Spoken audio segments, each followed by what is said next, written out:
संगमपुर नाम के संपन्न गांव में धनीराम नाम का एक जमींदार रहता था। उसकी हवेली में रतन सिंह नाम का व्यक्ति मुंशी का कार्य करता था। दोनों के बीच गहरी मित्रता थी, जिसकी चर्चा पूरे गांव में होती थी। एक दिन रतन सिंह गोदाम में हिसाब किताब देख रहा था, तभी धनीराम वहां आया।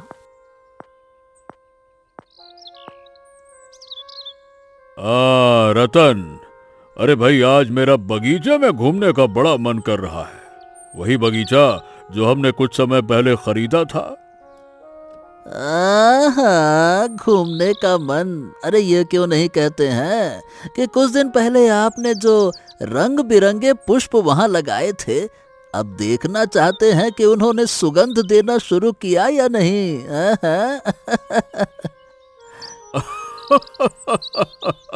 इसीलिए तो मैं कहता हूँ तुम मेरे मित्र नहीं, मन मित्र हो, जो मेरा मन पढ़ लेते हो। चलो रतन, आओ आओ। अरे लेकिन देखिए, मुझे जरूरी हिसाब किताब भी तो देखना है। मित्रता के साथ साथ मेरा काम काज भी तो है। अरे भाई, हिसाब किताब रोज का काम है। चलो आज बगीचे की सैर करते हैं, आओ। अरे चलो भी, चलो, आओ आओ। दोनों साथ चल पड़े। रास्ते में गांव का मुखिया मिला।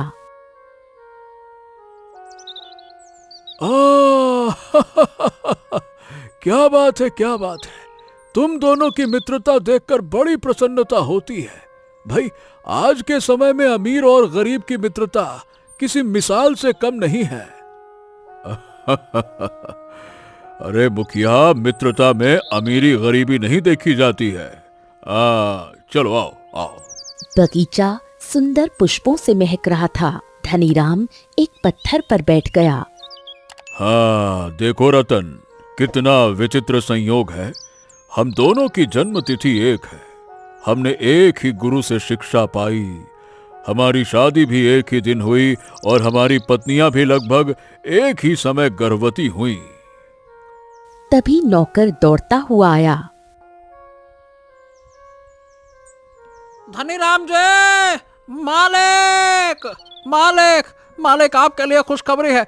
आपकी पत्नी ने एक सुंदर कन्या को जन्म दिया है। धनीराम प्रसन्न हो उठा। ये तो बहुत बड़ी खुशखबरी है। धनीराम भाई, पूरे गांव में दावत देनी चाहिए। और रतन सिंह जी, आपकी पत्नी ने भी एक सुंदर पुत्र को जन्म दिया है। नौकर चला गया। धनीराम गहरी सोच में डूब गया। क्या बात है धनीराम भाई, आप ये किस सोच में पड़ गए? हम सोच रहे हैं रतन सिंह कि हमारी मित्रता को रिश्तेदारी में बदल दें। देखो, मेरी पुत्री और तुम्हारा पुत्र, क्यों ना अभी से उनका रिश्ता तय कर दें। 20 वर्ष बाद उनका विवाह कर देंगे। क्या कहते हो? रतन सिंह की आंखें नम हो गईं। ये देखो, मित्रता अलग बात होती है धनीराम, लेकिन तुम जमींदार हो और मैं ठहरा एक मुंशी। अब हम में जमीन आसमान का अंतर है, तुम ये भूल जाते हो। अरे भाई, तुम भूल जाते हो कि क्या कहें। सुनो, जब तुम्हारा पुत्र मेरी पुत्री को ब्याह कर लाएगा, तब कोई अंतर नहीं रहेगा। हाँ। रतन सिंह मुस्कुरा उठा। समय बीतता गया। 10 वर्ष बाद सुकन्या और अर्जुन 10 वर्ष के हो चुके थे। हाँ, मुझे लगता है कि अब इन्हें गुरुकुल भेज देना चाहिए। क्या कहते हो रतन? आपने मेरे मन की बात छीन ली। दोनों मित्र बच्चों को लेकर गुरुदेव के आश्रम पहुंचे। गुरुदेव ने अपने पुराने शिष्यों को पहचान लिया। तुम दोनों तो मेरे शिष्य हो। हाँ गुरुदेव, जैसे आपने हमें शिक्षा दी, वैसे ही हमारी संतानों को भी शिक्षा दें। नियम तो तुम जानते हो। 10 वर्ष तक ये गुरुकुल में रहेंगे और वर्ष में एक बार ही मिल सकते हो। हाँ हाँ, मुझे सब पता है गुरुदेव, और मुझे स्वीकार है, कोई दिक्कत नहीं। धनीराम और रतन सिंह बच्चों को छोड़कर लौट गए। अर्जुन और सुकन्या साथ साथ शिक्षा प्राप्त करने लगे। बचपन से उन्हें पता था कि उनका रिश्ता तय है। समय के साथ 10 वर्ष और बीत गए। धनीराम और रतन सिंह अब वृद्ध हो चुके थे। बालों में सफेदी उतर आई थी, लेकिन मित्रता में वही गर्मजोशी बनी हुई थी। एक दिन हवेली के आंगन में बैठा धनीराम रतन सिंह से बोला, रतन सिंह भाई, कुछ ही समय में हमारे बच्चों की शिक्षा पूरी हो जाएगी। फिर उसके बाद हम दोनों उनकी शादी बड़े धूमधाम से करेंगे। सुनो, मैं चाहता हूं कि इस विवाह की घोषणा पूरे गांव में करवा दी जाए, ताकि सबको पता चले कि हमारी मित्रता अब रिश्तेदारी में बदलने जा रही है। इतना कहकर धनीराम गांव की चौपाल की ओर चल पड़ा। गांव के लोग चौपाल पर एकत्र थे। धनीराम ऊंचे स्वर में बोला, गांव वालों, मेरी बात ध्यान से सुनो। मैंने बचपन में ही अपनी पुत्री सुकन्या का विवाह अपने मित्र रतन सिंह के पुत्र अर्जुन से तय कर दिया था। अब कुछ ही दिनों में उनकी शिक्षा पूरी हो जाएगी और मैं उनका विवाह पूरे धूमधाम से संपन्न करूंगा। देखो देखो भाई, वाह वाह, क्या बात है, क्या बात है। यही तो सच्ची मित्रता होती है। धन दौलत का घमंड नहीं, दिल की सच्चाई। वाह वाह, क्या बात है। धनीराम जी, आपने साबित कर दिया कि अमीरी गरीबी मित्रता में बाधा नहीं बनती है। हाँ, बिल्कुल सही। और ऐसी ही मित्रता युगों युगों तक याद रखी जाती है। अपने मुंशी के बेटे को दामाद बनाना हर जमींदार के बस की बात ही नहीं होती है। शाबाश, बहुत बढ़िया, बहुत बढ़िया। हाँ, आज पूरा संगमपुर तुम दोनों पर गर्व कर रहा है। तुमने रिश्तों की मिसाल कायम की है। बहुत बढ़िया, बहुत बढ़िया।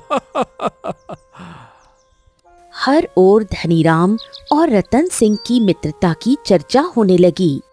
उधर गुरुकुल में सुकन्या अत्यंत सुंदर और तेजस्विनी युवती बन चुकी थी। वो गुरुदेव के सामने बैठी थी। सुकन्या, अब तुम्हारी शिक्षा पूर्ण होने वाली है और कुछ ही दिनों में तुम अपने घर लौट जाओगी। मैंने तुम्हें जो ज्ञान, संगम और मर्यादा सिखाई है, उसे जीवन भर याद रखना। ज्ञान तभी सार्थक होता है जब वो आचरण में उतरे। गुरुदेव ने आंखें बंद कर लीं। सुकन्या बाहर सरोवर से पानी भरने चली गई। तभी अर्जुन वहां आया।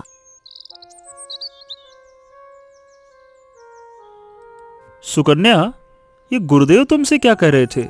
काफी देर से तुम उनके कक्ष में हो, मैं देख रहा था। जो गुरुदेव ने मुझसे कहा है वो तुम्हें बाद में बताऊंगी, लेकिन उन्होंने तुम्हें भी बुलाया है। वैसे मैं तो बहुत उत्साहित हूँ। यहाँ से जाने के बाद हमारा विवाह हो जाएगा। तुम बन जाओगी मेरी पत्नी। सच कहूँ तो अब मैं तुम्हारे बिना एक पल भी नहीं रह सकता। बचपन से हम साथ में रहे हैं। अब जुदाई की कल्पना भी असहनीय लगती है, क्यों?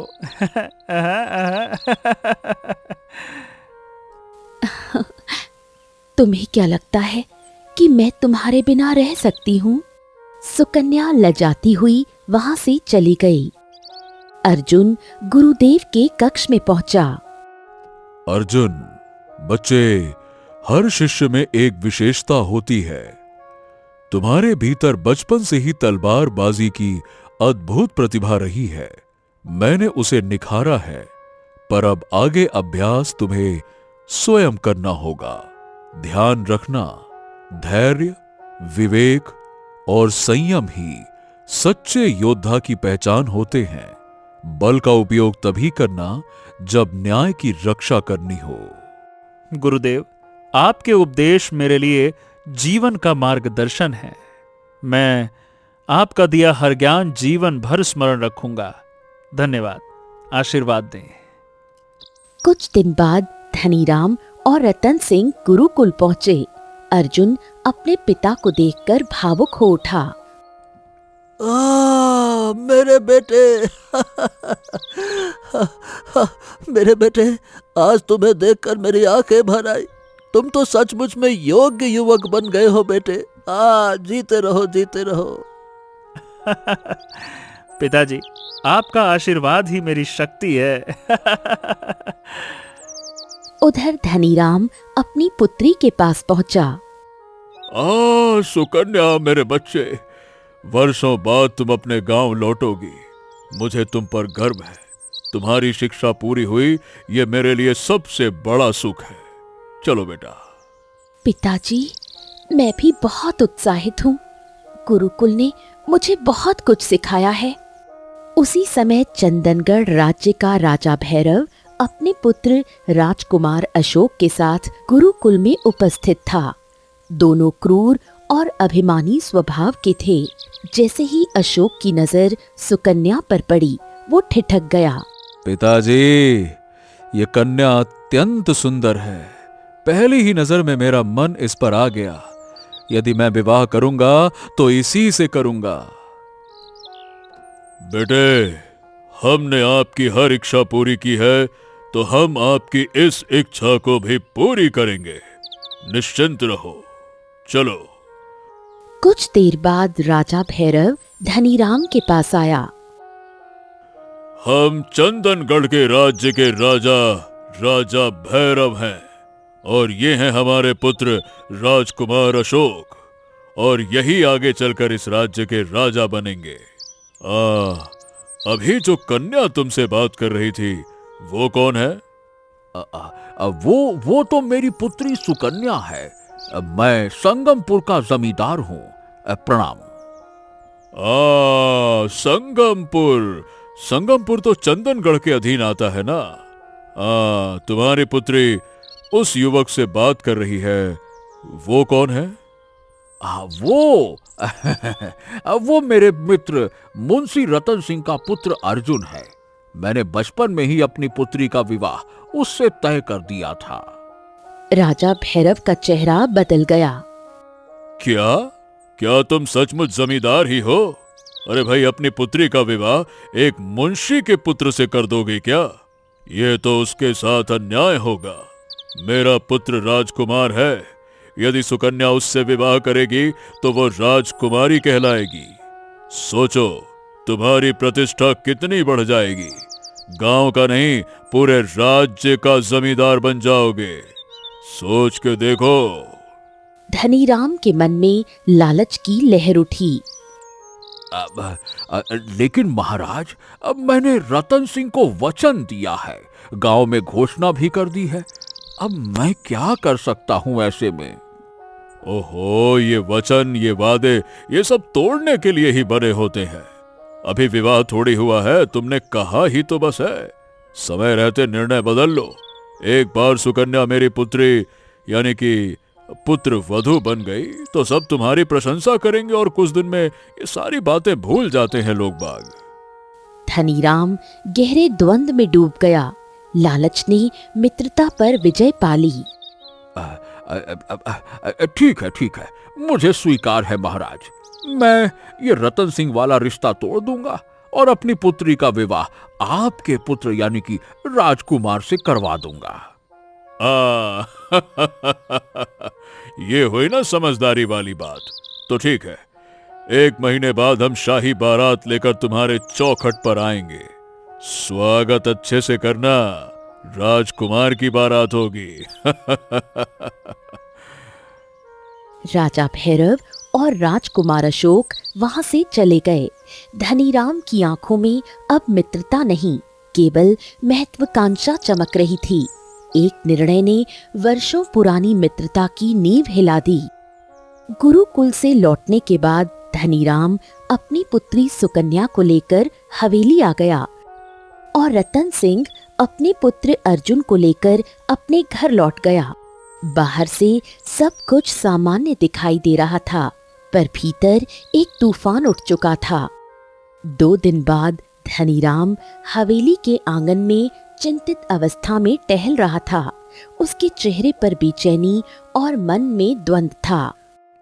आहा, क्या बताऊं, मैंने बचपन में ही अपने पुत्री का रिश्ता तय करके बहुत बड़ी भूल कर दी। सुकन्या अर्जुन से प्रेम करने लगी और अर्जुन भी उससे ही उतना ही प्रेम करता है। अगर मैं अब ये रिश्ता तोड़ूंगा तो अर्जुन अवश्य बाधा डालेगा। ऊपर से मैंने गांव में घोषणा भी कर दी है। लेकिन क्या करूं, मैं तो अपनी पुत्री को राजकुमारी बनते देखना चाहता हूं, उसके बाद महारानी। हाँ, मुझे कुछ ना कुछ उपाय करना होगा, क्योंकि कुछ पाने के लिए कुछ खोना पड़ता है। वो कुछ देर और टहलता रहा। अचानक उसकी आंखों में चालाकी की चमक उभरी। हाँ, एक उपाय है। मैं अर्जुन को नीली घाटी भेज देता हूं। कह दूंगा कि मेरे बगीचे में लाल पुष्प तो बहुत हैं। यदि नीले पुष्प भी आ जाएं तो बगीचे की शोभा बढ़ जाएगी। नीली घाटी यहां से 1 माह की दूरी पर है। आने जाने में कम से कम 2 महीने लगेंगे और 1 महीने बाद मैं सुकन्या का विवाह राजकुमार अशोक से कर दूंगा।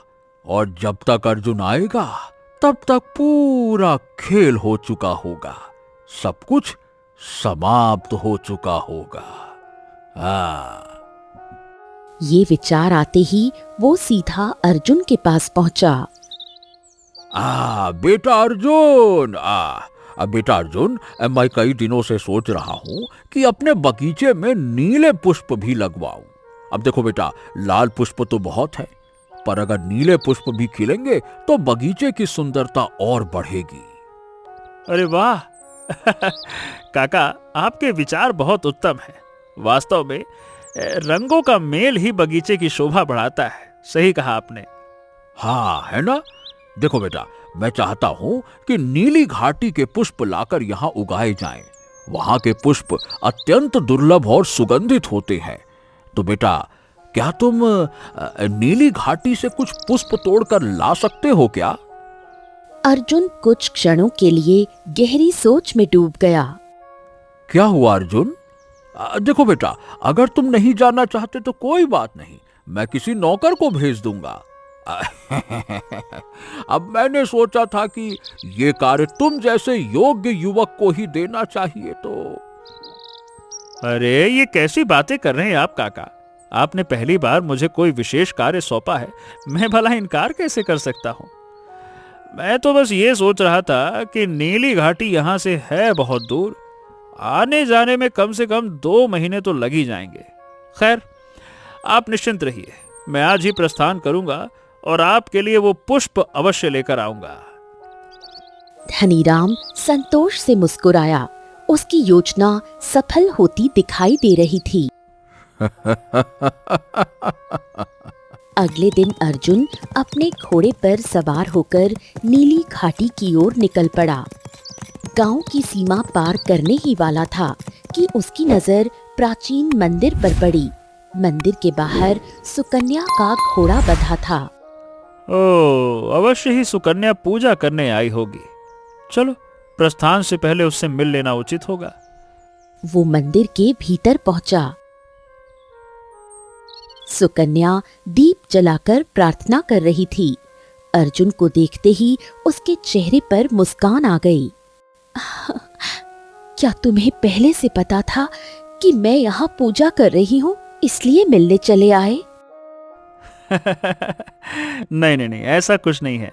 मैं तो संयोगवश यहाँ आ गया। दरअसल बात यह है कि तुम्हारे पिताजी ने मुझे एक आवश्यक कार्य सौंपा है। मुझे नीली घाटी से पुष्प लाने हैं। लौटने में लगभग 2 महीने लग सकते हैं। ये सुनते ही सुकन्या का चेहरा उतर गया। पिताजी को अचानक नीले पुष्पों की आवश्यकता कैसे पड़ गई? 2 महीने मैं तुम्हारे बिना कैसे रह पाऊंगी? तुम जानते हो कि जब तक मैं तुम्हें देख न लूं, मेरा दिन अच्छा नहीं जाता। मैं भी तुम्हारे बिना हर क्षण अधूरा महसूस करूंगा। पर क्या करें, यह कार्य मेरे लिए सम्मान की बात है। उन्होंने मुझसे पहली बार ही कुछ कहा है और मैं ना करूं तो अच्छा नहीं लगेगा ना। चलो, मुझे विश्वास है कि समय शीघ्र बीत जाएगा और हम फिर हमेशा के लिए एक हो जाएंगे। अर्जुन ने अपनी उंगली से अंगूठी उतारी और सुकन्या की हथेली पर रख दी। लो सुकन्या, ये अंगूठी रख लो। जब भी मेरी याद आए इसे देख लेना, मानो मैं तुम्हारे पास ही खड़ा हूं। देखते ही देखते 2 महीने बीत जाएंगे और मैं वापस आ जाऊंगा। सुकन्या की आंखें भर आईं। उसने अंगूठी पहन ली। मैं तुम्हारी प्रतीक्षा करूंगी। अर्जुन मंदिर से बाहर आया, घोड़े पर सवार हुआ और नीली घाटी की ओर बढ़ गया। अगले दिन धनीराम अपनी पुत्री सुकन्या के कक्ष में गया। उसके चेहरे पर कठोरता थी और स्वर में निर्णय की दृढ़ता। अब बेटा सुकन्या, मैं तुम्हें एक बहुत ही जरूरी बात बताने आया हूं। जी पिताजी, बताइए। बेटा, बरसों पहले मैंने तुम्हारा रिश्ता अर्जुन से तय कर दिया था, लेकिन मैंने वो रिश्ता समाप्त कर दिया है। अब मैंने तुम्हारा विवाह चंदनगढ़ के राजा भैरव के इकलौते पुत्र राजकुमार अशोक से तय कर दिया है। 1 महीने बाद राजकुमार अशोक बारात लेकर इस चौखट पर आएगा और तुम्हें ब्याह कर ले जाएगा। तुम राजकुमारी बन जाओगी। और बेटा, अब मैं चाहता हूं कि उस अर्जुन को तुम अपने मन से निकाल दो, है ना? सुकन्या का चेहरा पीला पड़ गया। पिताजी, ये आप कैसी बातें कर रहे हैं? ये तो सरासर धोखा है। बचपन से मुझे ये विश्वास दिलाया गया कि अर्जुन ही मेरा जीवन साथी है। आपने ही मेरे मन में ये भाव जगाया। अब अचानक आप सब कुछ बदल देना चाहते हैं। अब इसे कुछ भी कहो, हमारा निर्णय अटल है। मैंने भावनाओं में बहकर जो गलती की थी, अब उसे सुधार रहा हूं। तो मेरी बात ध्यान रखना। अब समझ में आया कि आपने अर्जुन को नीली घाटी क्यों भेजा। आपने उसे दूर इसलिए भेजा ताकि वो यहाँ ना रहे। पिताजी, अगर आपको मेरी शादी किसी राजकुमार से ही करनी थी, तो बचपन से मेरा रिश्ता अर्जुन से क्यों जोड़ा? मेरे मन में उसके लिए प्रेम को क्यों पनपने दिया? मैं उसे अपना पति मान चुकी हूँ। मेरे लिए वो केवल रिश्ता नहीं, मेरा जीवन है। अरे, पति वती मानने की कोई आवश्यकता नहीं है, क्योंकि अभी तुम्हारी कोई शादी वादी नहीं हुई है। जो मैं कह रहा हूं वही होगा। ये फालतू की बातें मत करो। नौटंकी करने लगी। ये पति पत्नी गुड्डे गुड़ियों का खेल नहीं होता है, बहुत सोच समझ कर करना होता है। इतना कहकर धनीराम गुस्से से वहां से चला गया। सुकन्या फूट फूट कर रोने लगी। धनीराम को ये ज्ञात नहीं था कि बाहर खड़ा रतन सिंह ये सब सुन चुका था। रतन सिंह कांप उठा। हाँ, ये तो मेरे साथ बहुत बड़ा विश्वासघात है। अर्जुन की आंखों में मैंने सुकन्या के लिए सच्चा प्रेम देखा है। अगर सुकन्या उसे ना मिली तो वो बेचारा जीवित नहीं रह पाएगा। मुझे धनीराम से बात करनी होगी। वो धनीराम के पास गया। मित्र, मैंने सब कुछ सुन लिया है। अब ये बताओ कि क्या मुझसे कोई गलती हो गई है? क्या क्या क्या क्या मेरी गरीबी तुम्हें अब भारी लगने लगी है? नहीं नहीं नहीं नहीं, ऐसा नहीं है रतन। गलती तुमसे नहीं, मुझसे हुई थी। दरअसल मैंने भावनाओं में बहकर निर्णय लिया था। अब मैं उसे बदल रहा हूं। सुकन्या अब कभी अर्जुन की नहीं होगी, वो केवल राजकुमार अशोक की होगी। अरे मित्र, देखो, ऐसा अन्याय मत करो। अर्जुन सुकन्या के बिना जीवित नहीं रह पाएगा। वो उससे बहुत प्रेम करता है। मेरी बात को समझो। मुझे इस बात से कोई फर्क नहीं पड़ता। धनीराम अकड़ते हुए चला गया। रतन सिंह रोते हुए घर पहुंचा। उसकी पत्नी घबरा गई। क्या हुआ? आप रो क्यों रहे हैं? रतन सिंह ने पूरी घटना सुना दी।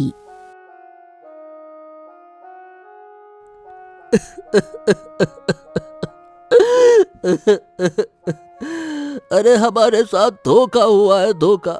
मैं भूल गया था कि अमीर और गरीब की मित्रता सच्ची हो ही नहीं सकती, नहीं हो सकती। अब अर्जुन 2 महीने बाद लौटेगा और सुकन्या को किसी और की पत्नी के रूप में देखेगा तो वो जीवित नहीं रह पाएगा। हाँ, मैं भी यही सोच रहा हूँ, लेकिन अब हम क्या कर सकते हैं? हाँ, एक उपाय है, क्यों ना हम स्वयं राजा भैरव से मिलें। यदि वो पीछे हट जाएं, तो धनीराम मजबूर हो जाएगा। तुम ठीक कहती हो, हम कल ही चंदनगढ़ चलेंगे। ठीक है। रतन सिंह को ये सुझाव उचित लगा। अगले दिन रतन सिंह अपनी पत्नी के साथ राज दरबार पहुंचा। राजा भैरव अपने पुत्र राजकुमार अशोक के साथ सिंहासन पर बैठा था।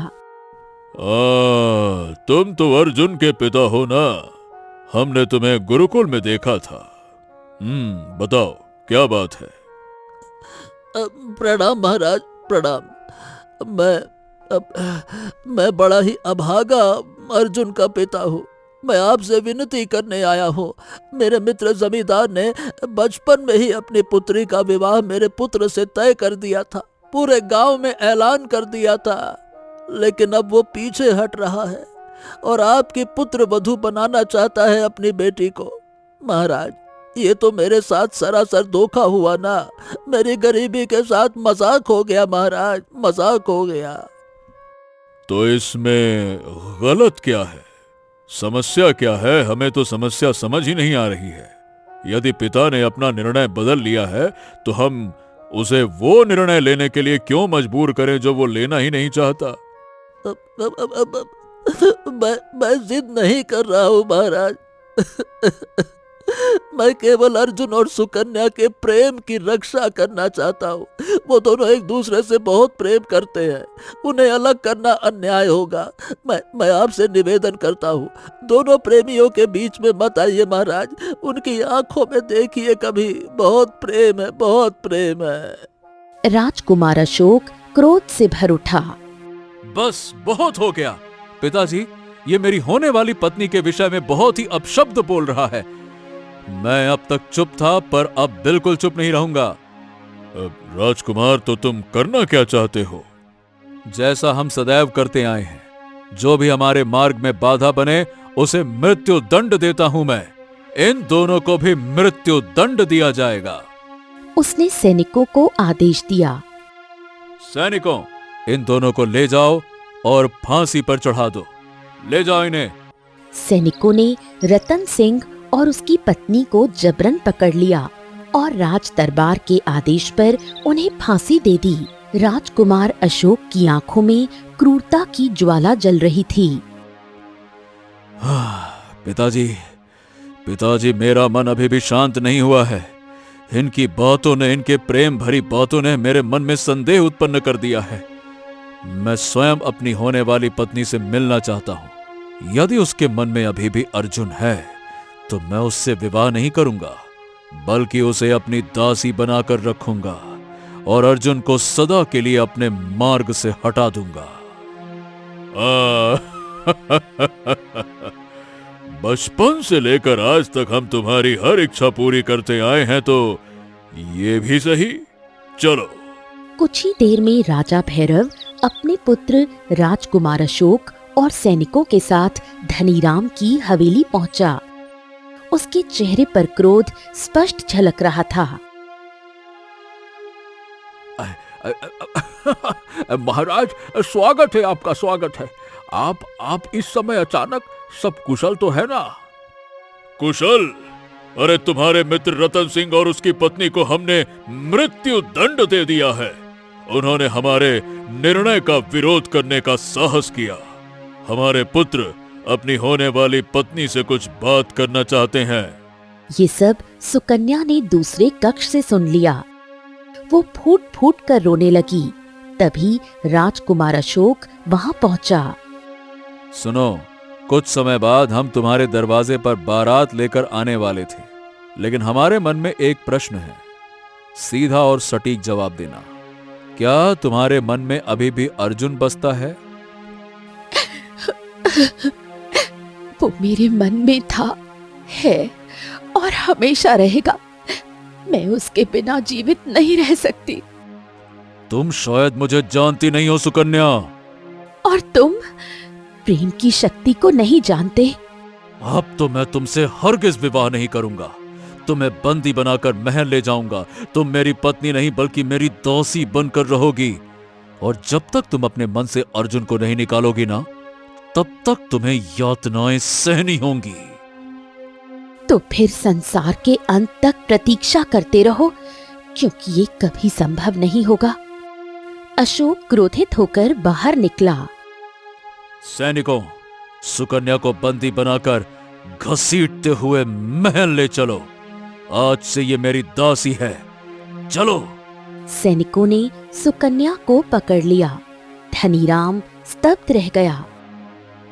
महाराज, महाराज ये आप क्या कर रहे हैं? इन दोनों का विवाह होने वाला है। ये तो ठीक बात नहीं है। महाराज, महाराज मेरी बात समझिए। महाराज। तभी धनीराम की पत्नी कौशल्या दौड़ती हुई आई। मेरी बेटी को छोड़ दो, ये अन्याय है। वो सैनिकों से भिड़ गई। राजकुमार ने इशारा किया। एक सैनिक ने उसे जोर से धक्का दे दिया। कौशल्या, अरे कौशल्या, तुम ठीक तो हो ना? कहाँ लगी तुम्हें? देख लिया अपने लालच का परिणाम। इतना कहकर कौशल्या ने प्राण त्याग दिए। धनीराम फूट फूट कर रोने लगा। राजा भैरव ने कठोर स्वर में कहा, अब ये विवाह संभव नहीं है। धनीराम, तेरी पुत्री हमारे घर की बहू नहीं बनेगी, कभी नहीं। सैनिक सुकन्या को बंदी बनाकर ले गए। कुछ ही देर में हवेली वीरान हो गई। कुछ देर बाद गांव का मुखिया और कुछ लोग हवेली पहुंचे।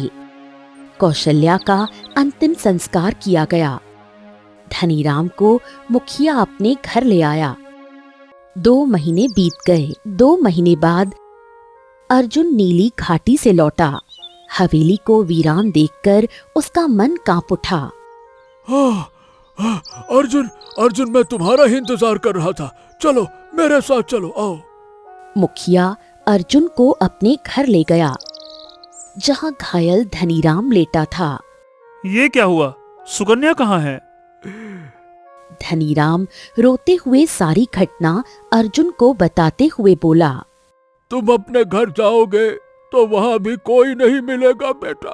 तुम्हारे माता पिता अब जीवित नहीं है। उनकी मृत्यु का कारण मैं हूँ। मेरे लालच ने सब कुछ नष्ट कर दिया। मेरी बेटी को बचा लेना बेटा, और उससे मेरे लिए घृणा मत करना, मत करना।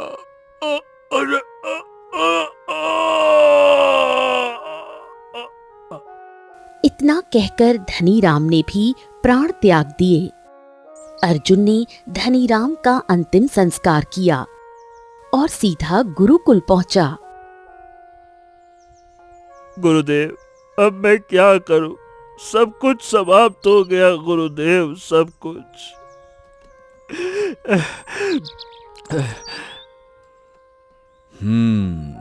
अर्जुन, तुम भूल गए मैंने तुम्हें तलवारबाजी में निपुण बनाया है, और चंदनगढ़ राज्य का नियम है, जो वीर राजा या राजकुमार को युद्ध के लिए ललकारे, उन्हें युद्ध स्वीकार करना ही होगा।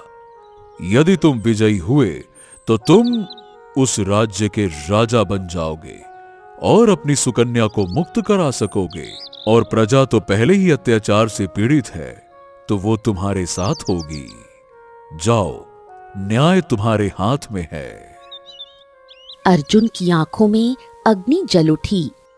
अर्जुन तुरंत महल की ओर रवाना हो गया। कुछ देर बाद अर्जुन राज दरबार में खड़ा हुआ था। राजा भैरव, मैं तुम्हें और तुम्हारे पुत्र को राज्य के नियम के अनुसार युद्ध के लिए ललकारता हूं। महाराज, राज्य का नियम स्पष्ट है। चंदनगढ़ की परंपरा रही है कि जब भी कोई वीर पुरुष खुले दरबार में राजा या राजकुमार को युद्ध के लिए ललकारता है तो उस ललकार को स्वीकार करना राजधर्म होता है। ये नियम आज का नहीं है। इसी नियम के आधार पर वर्षों पूर्व आपने स्वयं इस राज्य के पूर्व राजाओं को ललकारा था। तब आप भी एक साधारण योद्धा थे। आपने खुले दरबार में पूर्व राजा को चुनौती दी थी और उसी नियम के कारण उस समय के राजा को युद्ध स्वीकार करना पड़ा। युद्ध हुआ, भाग्य ने आपका साथ दिया। अब देखते हैं भाग्य किसका साथ देता है। कुछ ही देर में युद्ध प्रारंभ हुआ। अर्जुन की तलवार बिजली की तरह चल रही थी। कुछ ही क्षणों में राजा भैरव और राजकुमार अशोक धाराशायी हो गए। वाह, शाबाश अर्जुन, शाबाश। और आज से तुम ही इस राज्य के नए राजा हो। अर्जुन ने कारागार के द्वार खुलवाए, सुकन्या को मुक्त कराया। अर्जुन, बस बस बस। सुकन्या, मेरी सुकन्या, मुझे सब पता है सुकन्या। हमारे प्रेम में कभी कोई कमी नहीं आएगी। जो हुआ वो नियति का खेल था। अब हमें कोई अलग नहीं कर सकता, कोई नहीं। अन्याय का अंत हुआ। प्रेम ने लालच और अत्याचार पर विजय पाई। दो सच्चे प्रेमी मिल गए और चंदनगढ़ में पहली बार न्याय और करुणा का शासन स्थापित हुआ। ऐसी ही और कहानियां देखने के लिए आप इस चैनल को सब्सक्राइब करें। धन्यवाद।